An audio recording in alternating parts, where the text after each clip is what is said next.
Hello everyone, সবাই কেমন আছো? আশা করতেছি ভগবানের আশীর্বাদে সবাই কম বেশ ভালো আছো। তো আমিও সেম তোমরার মতোই কোনোরকমভাবে ভালো আছি। তো আজকে তোমরার লগে শেয়ার করবো আমি সন্ধ্যার টাইম। ঠিক আছে, সন্ধ্যার টাইমে আমি কী তা করি।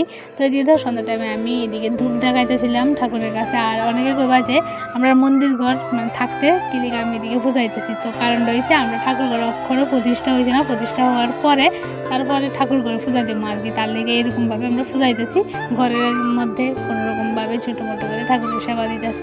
তারপরে তো আমি সন্ধ্যা বাপ্তি দিয়ে লাইছি, এদিকে এখন রাস্তাটা দিয়ে প্রায় লাইট মানে সব কমপ্লিট হয়ে গেছে, লাগানি আর কয়েকটা লাইট বাকি আছে। তো বাবা লোকনাথের আশ্রম আছে আমরা গ্রামের মধ্যে, তোমরা অনেকেই জানো, অনেকে আয় উৎসবে বুধবারে উৎসব বাবা লোকনাথের। সবার নিমন্ত্রণ রইল আমার তরফ থেকে, তোমরা কিন্তু অবশ্যই আইবা। তোমরা লোকে দেখা হয় বাইলে, প্রত্যেকবারই দেখা হয়।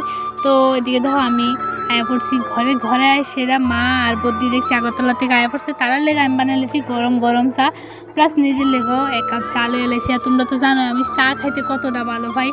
আর আস্তে আস্তে আমি চেষ্টা করতেছি যত কম খাইতে পারি চা, কারণ চাটা খাওয়া বেশি ভালো না, যেহেতু আমি স্পোর্টসে আছি তার লেগেও ভালো না। তো নিজেরা পরিবর্তন করতেছি আস্তে আস্তে। তো তার লেগে আমি লইলাম 1 কাপ চা, আর লগে লয়ে এলাইছি ফুরি।